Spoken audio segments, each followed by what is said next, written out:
And this is John Reed, and I'm rejoined by Esteban Kolsky. We just had a really interesting talk about your emergent business model with Alan Berkson around customer intelligence done the right way. There you go. With the deep methodology that you've developed. But I want to talk just a little bit about AI because we're here at the CCE Constellation Connect the Enterprise event 2024. And while we're still on day one of the event, I think it was a pretty notable event for AI. And I know some listeners are probably a little bit jaded around, oh, wait, okay, you guys talked about AI all day. And I do think we may have reached diminishing returns, honestly, on some of these AI conversations. Yes. But one of the things I really liked about today was, in particular, your panel on Beyond Generative AI. And the reason that captured my attention is that I've been trying to get across to people, and I had this argument with Vala Afshar on Disrupt TV about this, is there's so much of the AI conversation is taking place within the context of the assumption that the probabilistic technology on which generative AI is built is the future. And so we're going to try to make it as good as possible, but we'll accept 95% accuracy and we'll try to get to 97. And to me, it just feels like such a tired conversation at this point when, in fact, there's a lot of other ways you can frame this. And in your discussion, you looked at a lot of different things, including something we're going to get into even further tomorrow on active inference, which is not deep learning. It's based on causality, not correlation, which is a huge distinction. But can you just share just a little bit to me about like what inspired your panel and kind of where you think we should go with these conversations so they're not just frustrating? So first off, and I'm not kissing ass here, but like you've done a tremendous job over the last couple of years in breaking the hype behind LLM and providing good, accurate information for people to make decisions. And I'm very grateful that you were doing that, by the way. So, and again, you can edit it out. I hope you don't, because, it's true.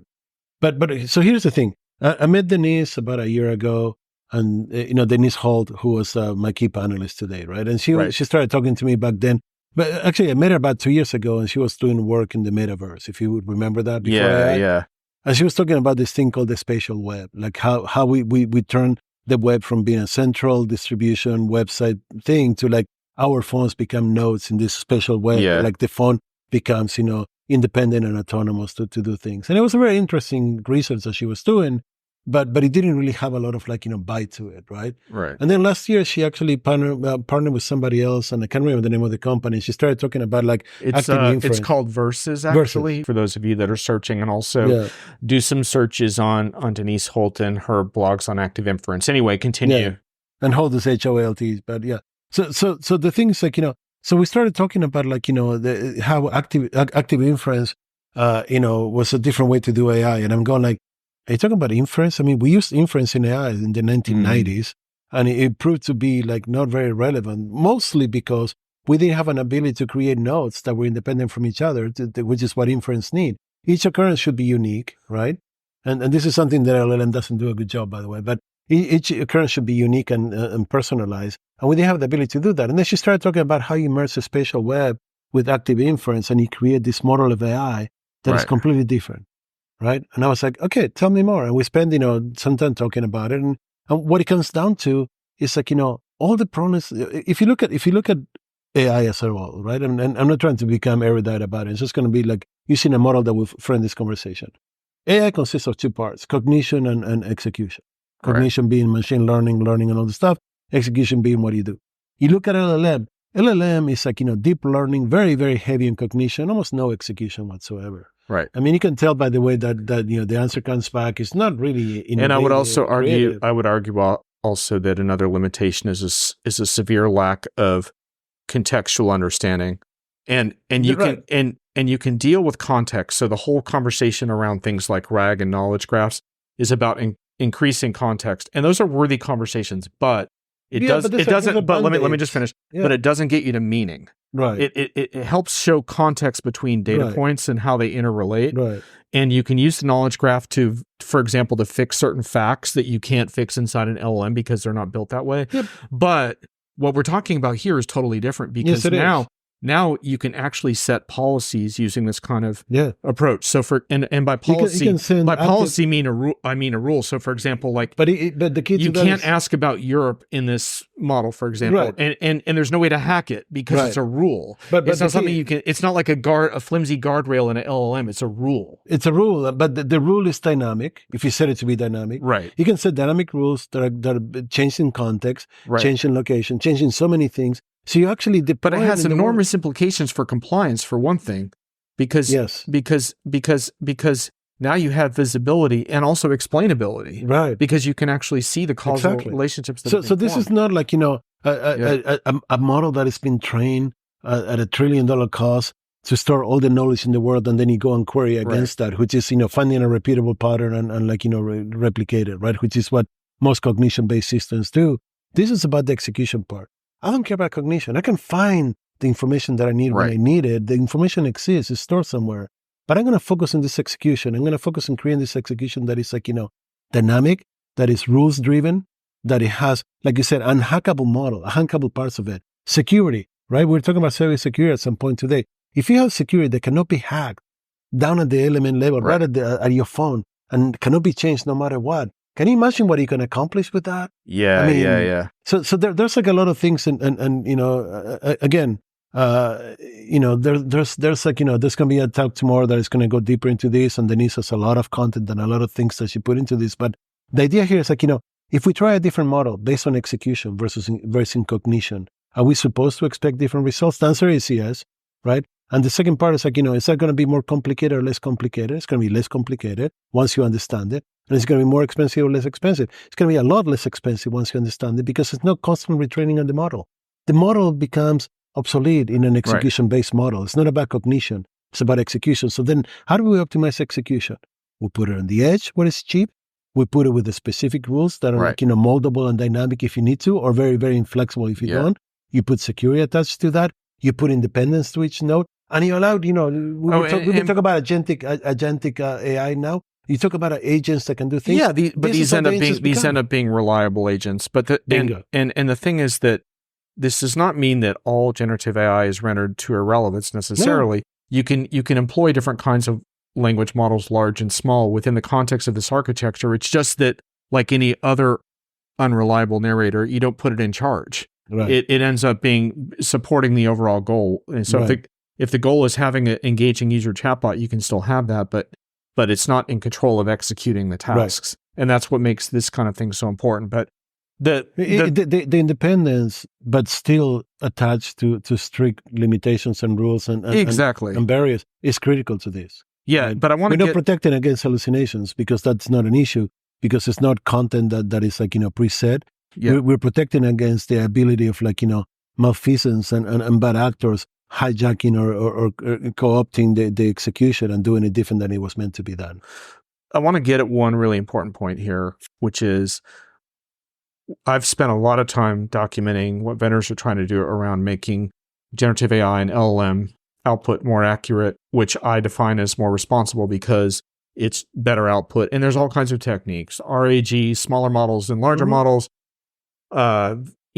using one model to audit another. There's all kinds of stuff that I've documented, and that's important. But what I've also encouraged readers to do is, on all these edges, there's really interesting stuff that's being done by folks that just don't accept the current paradigm. They don't think it's good enough. Yeah. They're not going to settle for some 95% probabilistic system, and they don't think you're ever going to get to 100 using this probabilistic technology.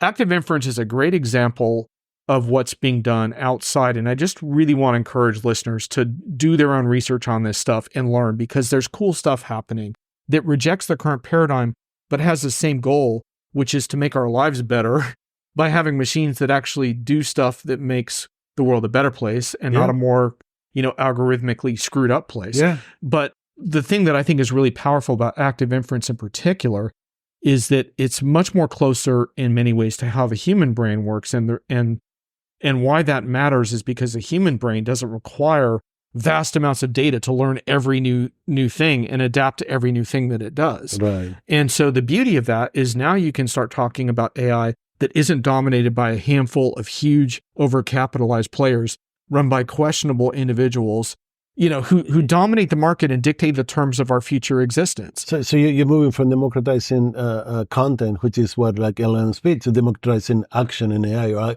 actionable AI, which is what we need in the world to make a difference. Democratizing mediocre content, I would say. But the point being, we already made that point before. Yeah, exactly. But the point being, like, I think anyone who's rooting for a better future with AI should take a hard look at the future of alternative approaches that don't require the level of data, because it's a level of data that gets us into so much trouble, both in terms of like environmental costs, energy costs, and the dominance of this space by a handful of individuals who really, would you really pick these people to run the world? Like, everyone knows the CEOs I'm talking about. Do you really want those people dictating the future of culture and society? But you know what's more troubling to me? I read somewhere that the next model for ChatGPT will cost $1.2 trillion to train. The next model for Claude will cost $850 billion to train. Why are we going to spend that money on something that hasn't proven to have, limited value in a few use cases versus investing that fuck ton of money into something that would be useful? Right. Right. That's the only way I know how to say it, because like $2 trillion, dude, $2 trillion that we can use in like, creating better models for like, edge AI. That's where it comes to me, not in creating a better model. I mean, it doesn't matter if like retraining to understand that, like, my blog posts from 2007 were different than from my blog posts from 2017, which I'm sure are part of the thing, because every time I ask something from ChatGPT, it comes tainted by things that I wrote in the past, because it has access to that. And that's who I am, and it has access to that. So the answers will be targeted to what I supposedly want to hear, right? Right. And in the case of active inference, like a lot of these projects, it's still early in its commercial evolution. Although if you look up active inference, it's actually it's a discipline. There's a critical difference to be made. There's a critical difference to be made. The method for inference and active inference has been around for decades. Exactly. Right. This is just a particular AI commercialized version of it. Right. It exists as a methodology beyond even artificial intelligence. I mean, I had a vendor client when I was in Gartner in 2002 that we were doing inference-based AI back then. So it's been around forever. We just didn't find the use cases. We didn't find the power to support it. We didn't find all the things we needed. Now we have it. In 2002, we didn't have iPhones. Right. So just stepping back from this a little bit, I think one of the main points I just wanted to make for folks that weren't able to attend this show is just not to reject everything about the current situation, but just to realize there's a lot more going on beyond what you're hearing from the keynote stages. And this is well worth your time digging into this stuff. So that's the big thing I wanted to get across. But the final thing I just wanted to ask you was just in general, not just your panel, but what were your impressions of amongst the CXO types gathered here today in the overall AI conversation threads? What did you pick up on? I find that they're at a point of exhaustion with the LLM hype, and that they think that there's value, but they don't know how to get there. And I think this is the right time to introduce things like active inference and other AI models to them and other AI methods to them, so they can actually think, going back home next week and say to their teams, hey, let's explore this a little bit further into other different models, because we haven't gotten the results we wanted. I mean, you probably read the same research that I do, but 78% didn't get any results out of them. 23% got results that were different from what they expected, but at least there were results. I mean, a handful of people that implemented and adopted LLMs got the results that they expected and that they wanted out of them, which correlates great with what you were saying earlier. There's a few case studies where, like, use cases where it actually works great. And let's use it for the use cases. But for the rest, let's not try to fit, a square peg into a round hole. Let's try to find, new models and new methods that will get us there. And that's what the mood in the room was today. That's what it feels like. All this, like you say, all these C-level people are going like, okay, we need something better. What is it? And that's why it was such a powerful statement to talk about active inference and inference AI-based AI this morning. One of the things I try to tell people, because they're like, because I write a lot about AI, but I also make a point of writing about non-AI stuff, because there's a lot of cool non-AI stuff in this world. But it's like they're sick of talking about AI, and I get that. I picked up this year more so than last year. Last year felt a little more dynamic and anticipatory. This year it feels people a little weary of this topic. And yet there's a difference between having the same old AI conversation again about the same old stuff versus the right conversation. And I Right. thought part of what good thing that happened today is we had the right AI conversation. And I hope that that's what we can do. I mean, I had great panelists that really brought forth the past and the future of AI together, and they were both right in their own sense. But it provided the contrast that the audience needed to make a difference in understanding what could be better than Gen AI, if anything. Yeah, exactly. And it doesn't apply for everybody. But you know what? If you say, no, this is not for me, great, fantastic. Yeah. But if it's for you, at least you know now that you can start exploring for other models and methods that are much more promising. All right. Well, we'll leave it there for now, but hopefully we'll have more to learn because we still got another day to go. You've got a big panel tomorrow. I'm not doing that panel. Oh, you're not doing that Ray's one. Gonna do that panel. Ray's doing that one. What's the future of the enterprise? Ray's going to do that panel. It's going to be fantastic. The panelists are amazing. So. All right. Well, I'm pulling for Ray to do a good job on that. He will do a good job. Ray can never do a bad job on that. I train them well. Yeah.